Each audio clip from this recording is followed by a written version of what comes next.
Joy, tuwagi Joy! Ay! Dito ka sa likod mga ano. Likod ka bang? Kapot ah.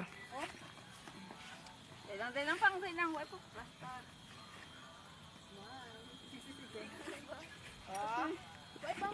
Hindi magsandig, King. Aw.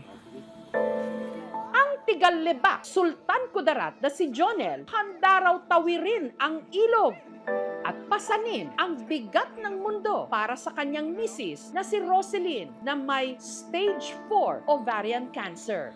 Ilay! Ulat! Sa tuwing lumalabas ng bahay kasi si Roselyn, kinakailangan niya pang sumakay sa duyan na gawa sa nylon at kawayan na buhat-buhat ni Jonel at ng iba pa niyang mga kaanak.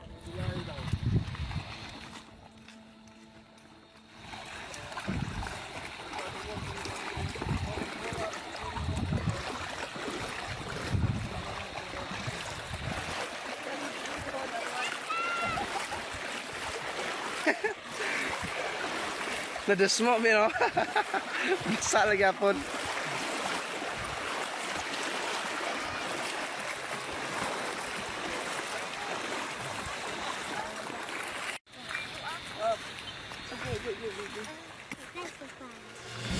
At kapag kailangan niya namang magpagamot, kailangan pang ibiyahe si Roselyn ng halos 11 oras makarating lang sa pinakamalapit na pagamutan. Masakit sa amin, i-pray na lang natin at labanan. Huwag mawalan ng pag-asa. Ito ang realidad na dinaranas ng ilan nating mga kababayan na naghahangad lang naman ng disenteng serbisyong medikal pero nakatira sa mga liblib na lugar. Mahirap kapag magpadala ka sa sakit. Then, kailangan mo talagang lakasan ng loob. Hindi ko talaga alam hanggang kailan lang talaga itong buhay ko.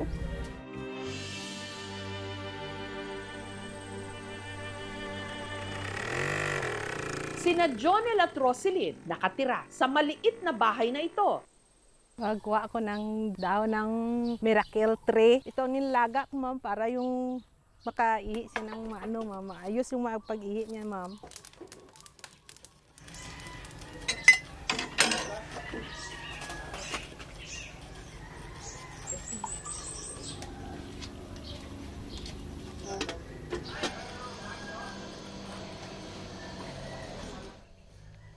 Init.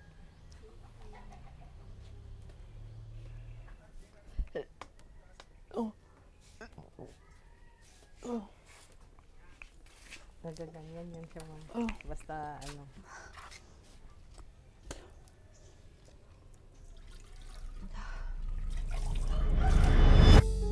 Nagsimula ang kalbaryo ni Roselyn taong 2024 nang bigla na lang daw sumama ang kanyang pakiramdam. Sumakit yung tagiliran niya dito sa left side. Nag-decide kami February ata yun na pa-check up. May bukol pala siya doon, nalaman namin na cancerous.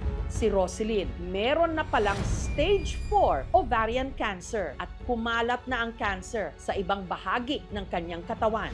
Sakit sa amin kasi stage 4 na kaagad yung sakit. Mabilis siyang nangayayat at nanghina. Para makontrol ang pagkalat ng kanyang cancer, kailangan niyang magpa-chemotherapy at sumailalim sa samut-saring lab tests buwan-buwan. Kaya sa kabila ng kanyang sitwasyon, walang magawa si Roselyn kundi tiisin ang sakit, makarating lang siya sa ospital. Masyadong masakit talaga. Pero no choice ako.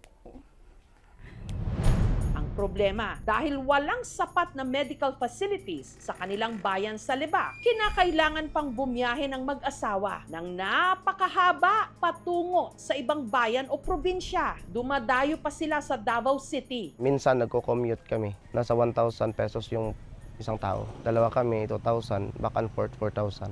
Nakalibre nga si Roselyn sa chemotherapy. Sumakit naman ang kanyang likod, pati na ang kanilang bulsa. Yung gastos namin, ma'am, umabot ng 18,000 every 21 days. Kasama na yung mga bibili ng gamot. Maliban sa trabaho ko talaga, sa radyo, nasa-sideline ako. Minsan nagtatato, nagbabandad, kulang pa rin, ma'am. Doon kami nag-aagay sa ano, God of Facultas, so Pahita kami sa another highway. Para makamenos, sa halip na magvan, madalas nagmomotor na lang silang mag-asawa papunta ng Davao. Dahan-dahan lang. Sa sakit niya kasi hindi pwede yung mabilis na takbo. Maabot kami ng 11 hours. Kalaban ko ang antok pag magdadrive ako. Tabi din ng kalsada na may mga waiting shed, diyan kami magpapahinga. Pero si Roselyn, pahinga na muna sa malayuang biyahe nang pansamantalang ipatigil ng doktor ang kanyang chemotherapy sessions. Yung creatinine ko kasi tumaas. Sabi niya bawal daw ipagpatuloy ang chemo kasi delikado sa kidney.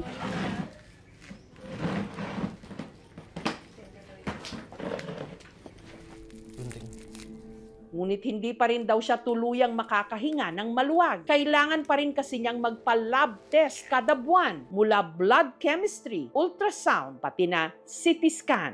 Every 2 days nagpapalit ako ng colostomy, maiwasan yung pag-irritate.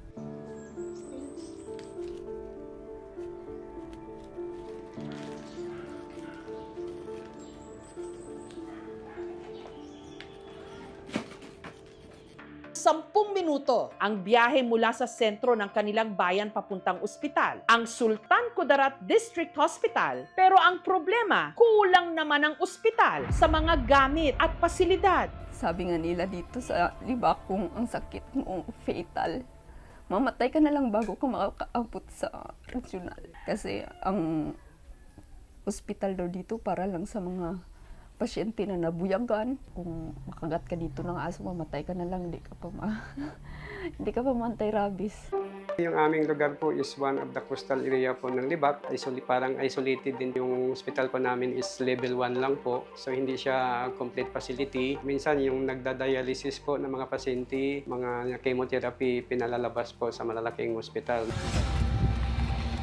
Ang pinakamalapit na pwedeng puntahan ni Roselyn para sa kanyang test, mga pribadong klinik. Yun nga lang, hindi nila kaya ang bayad. Yan lang po sa sentro, ginagamit yung ID ko na PWD. 600, ganyan. Pero kapag pati electrolytes, umabot sa 2K.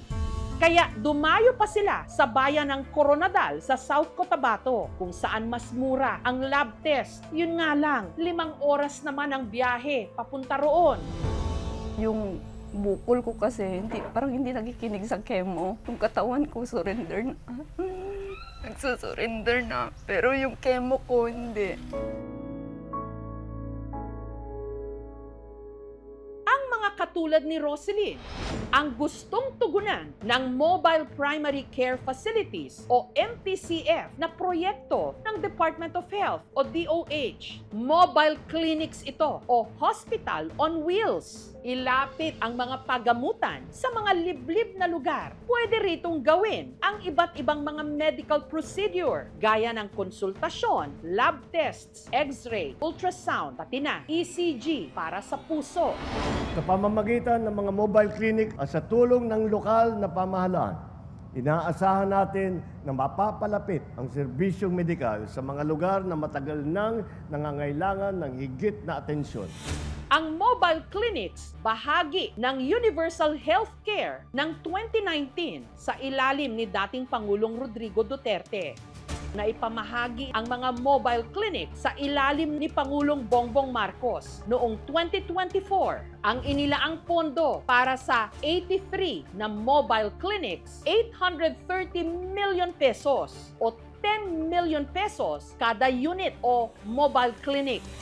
Ang isa sa mga mobile clinic ibinigay sa Sultan Kudarat, ang probinsya ni Roselyn. Nakapwesto ito ngayon sa kanilang kapitolyo. Itong mobile primary care facility po, galing po ito sa Department of Health. Pero po, binigay ito sa province ng Sultan Kudarat. But its operations po ay under po sa Sultan Kudarat Provincial Hospital and sa mobile hospital po ng Sultan Kudarat.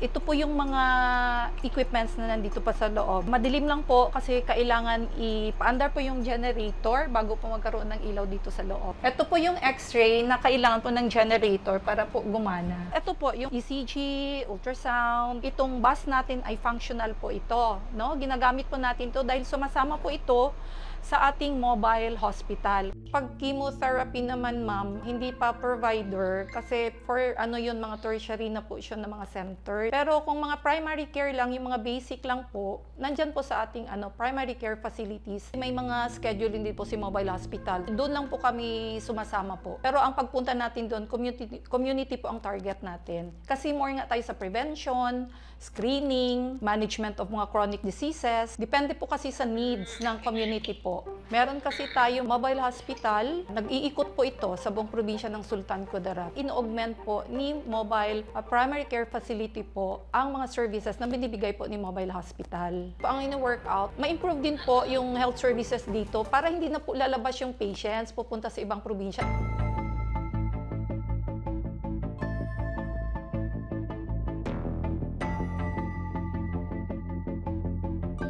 Ang aming mobile hospital dito po is from the province po siya. Functional naman po ma'am, yearly po nagkakandak po sila dito ang mga medical missions. Sir, yung galing po sa DOH.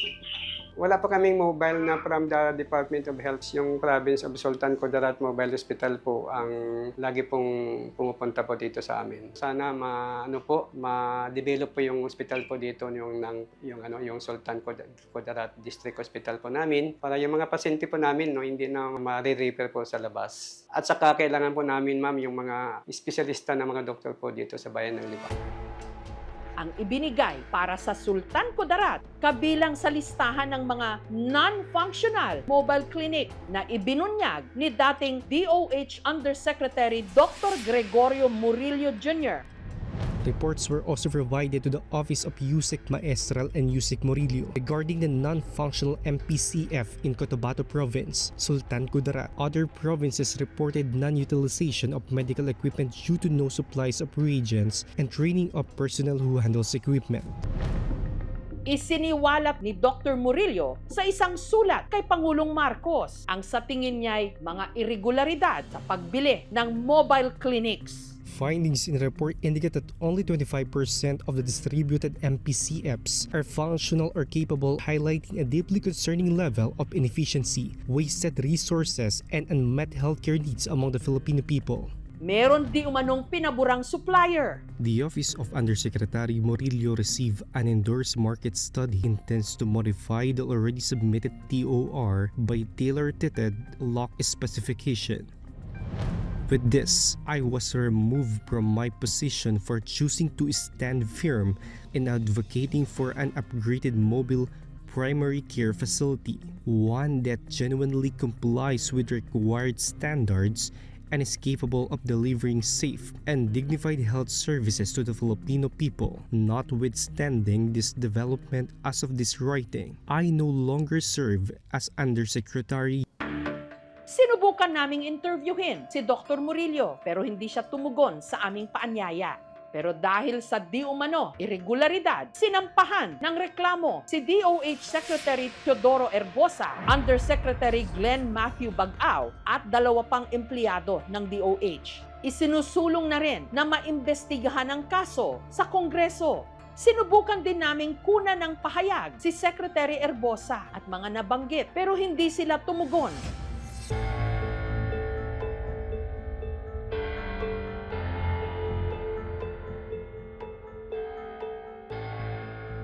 We can't authenticate this document and more so comment on it, as it is on its face not marked as from DOH. Yun yung talaga ng kasing objective ng mobile clinic is ma-reach mo yung mga unreached communities. Yung tinatawag natin na GIDA, yung Geographically Isolated and Disadvantaged Area. Yan yung mga mas hirap na may access. Pati yung providers, hindi lang doktor pati sa midwife, BHW, nurses, kulang-kulang din sila. Kasi nga, malayo kailangan mo palakasin yung mga nasa labas na facilities mo para hindi lahat pumupunta dun sa mga malalaking hospital. Pondo yan ng bayan na kakapanghinayang kung hindi magamit. Ang nararanasan ni Roselyn at ni Junel sa Sultan Kudarat kapareho ng mga tigabayan ng Sagnay sa Camarines Sur. Katulad ng ama ni Rainiel na si George, may sakit sa bato, atay, puso at baga. Kaka-discharge lang ni George sa ospital nitong nakaraang linggo. Mahigit 2 taon na po din kaming pabalik-balik sa ospital. Mahirap din po pag nagbibiyahe po kami, yung tiyan po ni Papa naaalog po. Sumasakit po. Ang pinakamalapit pong ospital dito sa amin, dun po sa sentro sa Sangay. Kung pupuntahan pa po namin, siguro oras po. Sobra po talaga hirap. Kahit hating gabi umuulan o ano pa man, dinadala ko ng anak ko sa ospital para po usukan lamang. Umiiyak na lang ho. Sabi ko nga po kunin na lang ako ni Lord para hindi na mahirapan. Bibigyan pa rin ako ng pagkakataon para dugtungan ang buhay kasi nilalabanan ko talaga ang sakit. Hindi ko siya uurungan hanggat kaya kong labanan siya. Pero muli raw itong nahirapang huminga. Pero dahil kapos sila sa pera at hindi nila kayang isugod pa uli siya sa pinakamalapit na ospital, napilitan silang pumara-paraan na lang.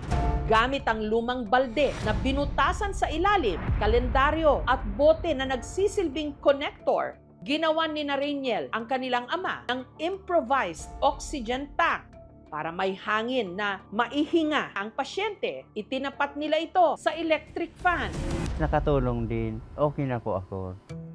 Naisipan na lang po gano'n na lang po yung gawin kasi walang-wala na po talaga. Ang inaasahan na lang po namin, doon na lang po sa trabaho po namin ni Tito, sa furniture po, kinakapos pa rin po. Nakahilata lang talaga dyan sa higaan, nakatutok ang clip fan. Iyan na lang nagsisilbi sa akin na oxygen. Iyan na talaga ang pumasok sa isip ko, ma'am, na ganun na lang ang gawin ko para madugtungan yung kunting hininga ko. Ayon sa pamunuan ng Provincial Health Office, meron naman daw silang mga rumorondang mobile clinic. Kasama nito ng van na to is yung generator na nagpapandar sa kanya. Mas na-utilize sa mga malalayong lugar na mahihina yung kurente.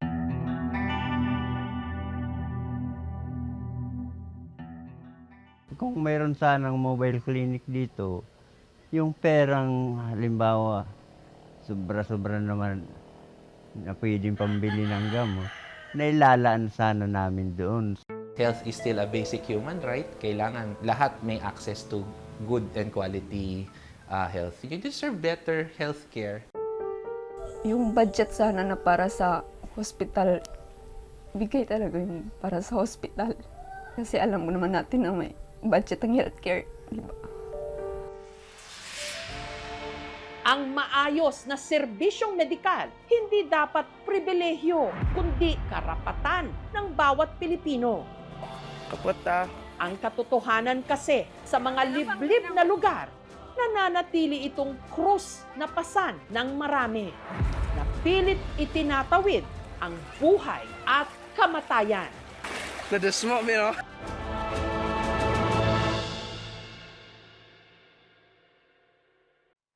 Thank you for watching, mga kapuso. Kung nagustuhan niyo po ang videong ito, subscribe na sa GMA Public Affairs YouTube channel.